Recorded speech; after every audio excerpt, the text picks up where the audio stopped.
Hi friends, good afternoon. Welcome back to my channel জীবনে চলার পথে। তো সেক্ষেত্রে বন্ধুরা, এটা আমার প্রথম ভ্লগ, ঠিক আছে? রান্নার ভিডিও আমি একটা আপলোড করছি। তো তোমরা তো সবাই লোটে মাছ তো খেয়েছো অবশ্যই। তো লোটে মাছের একটা শর্ট অ্যান্ড সিম্পল রেসিপি আমি তোমাদের কাছে একটা শেয়ার করব, ঠিক আছে? Just wait and watch. একটু ভিডিওটা স্টার্ট করি। বন্ধুরা দেখো, তাহলে আমি নিয়ে নিয়েছি আজকে এই যে লোটে মাছ কেটে রেখেছি আমি, ঠিক আছে? এটা 500 গ্রাম আছে লোটে মাছ। কিছু কাঁচা লঙ্কা আমি চিড়ে রেখেছি, আর তার সাথে একটু পেঁয়াজ, টমেটো, ধনেপাতা। আর এটা হচ্ছে সর্ষে গুঁড়োর প্যাকেট, মানে সর্ষে গুঁড়ো অ্যাকচুয়ালি।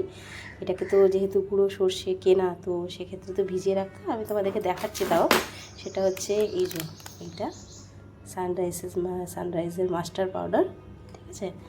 তো সেক্ষেত্রে তার সাথে আমি সর্ষের তেল ইউজ করব, গুঁড়ো হলুদ, গুঁড়ো লঙ্কা, ঠিক আছে? আর একটু নুন দেবো এবং তার সাথে চিনি। ওকে, তো আমি রেসিপিটা শেয়ার করছি বন্ধুরা, তোমরা একটু জাস্ট দেখে নাও। তো বন্ধুরা এবার তোমরা দেখে নাও আমি কিভাবে এটা বানাচ্ছি, ঠিক আছে? প্রথমে আমি এই লোটে মাছটা দিয়ে দেবো, দিয়ে দিলাম। দেওয়ার পরে তারপর আমি দিচ্ছি হচ্ছে পরিমাণ মতো পেঁয়াজ দেবো, ঠিক আছে? পেঁয়াজটাই প্রথমে দিয়ে দিচ্ছি, তোমরা দেখে নাও। পেঁয়াজ দিয়ে দিচ্ছি, তারপর আমি এতে দিয়ে দেবো টমেটো কুচি পরিমাণ মতো ধনে পাতাটাও দিয়ে দিলাম, যেগুলো আমি কুচিয়ে রেখেছিলাম অলরেডি, ঠিক আছে? আর তার সাথে আমি দিয়ে দেবো হচ্ছে কাঁচা লঙ্কা কুচিটা, তার সাথে হচ্ছে সর্ষে গুঁড়ো যেটা অলরেডি রয়েছে, যেটা আমি ভিজিয়ে রেখেছিলাম অলরেডি, সেটা আমি দিয়ে দিচ্ছি। দেখে নাও তোমরা বন্ধুরা। তার সাথে আমি দেবো হচ্ছে গুঁড়ো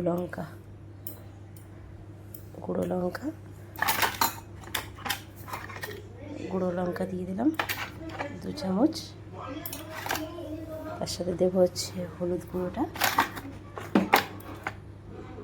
দিয়ে দেবো 1 চামচ, একটুখানি অল্প করে পরিমাণ। তার সাথে পরিমাণ মতো নুনটা অ্যাড করবো, জাস্ট একটু ওয়েট করো, দিচ্ছি।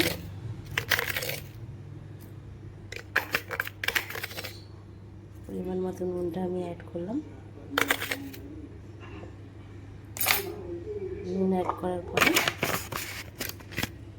তারপর এটা ভালো করে নাড়ানাড়ি করবো বন্ধুরা। আর নাড়ানাড়ি করে সুন্দর করে মাখবো প্রথমে, মেখে জাস্ট দেখো বন্ধুরা, ওটা আমার পুরোপুরি মাখা কমপ্লিট হয়ে গেছে। তো সেক্ষেত্রে আমি এটা কী করবো, গ্যাসে এটা বসিয়ে দেবো ডিরেক্ট, ঠিক আছে? সুন্দর করে বসিয়ে দেবো। বসিয়ে দেওয়ার পরে ঠিক 10 মিনিট মতো সময় লাগবে আমার, 10 থেকে 15 মিনিটের মধ্যে পুরোপুরি আমার এই রান্নাটা পুরোপুরি কমপ্লিট হয়ে যাবে। ওকে, তো আমি একটা কাজ করবো, প্রথমে আমি একটা কিছু দিয়ে ঢেকে দেবো এটাকে, ঠিক আছে? জাস্ট আমি কিছু একটা দিয়ে ঢেকে দিলাম, এটাকে সুন্দর করে ঢেকে দিলাম। তো বন্ধুরা, তাহলে আমি 10 মিনিট বাদে ফিরে আসছি আর দেখাচ্ছি তোমাদেরকে যে কেমন লাগছে দেখতে রান্নাটা। ওকে বন্ধুরা, তাহলে 10 মিনিট বাদে আমি ফিরে এলাম। ফিরে এসে ঢাকনাটা খুললাম। তোমরা এবার সবাই দেখো কেমন লাগছে রান্নাটা দেখতে, ঠিক আছে? খেতে তো খুবই সুস্বাদু হয় আমি জানি। তো আজকে শনিবার, তো আমি তো টেস্ট করতে পারবো না, আজকে আমি নিরামিষ খাই, আমার হাজব্যান্ড খাবে।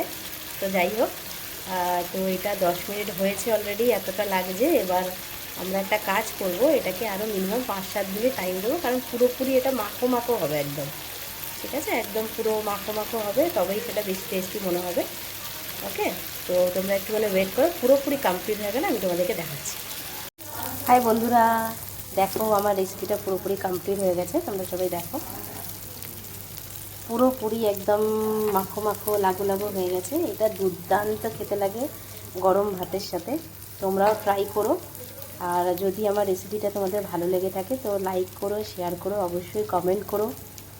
তো পারলে একবার সাবস্ক্রাইব করে দিও, ঠিক আছে? তোমাদের সাপোর্টের খুবই দরকার আমার। Thank you so much.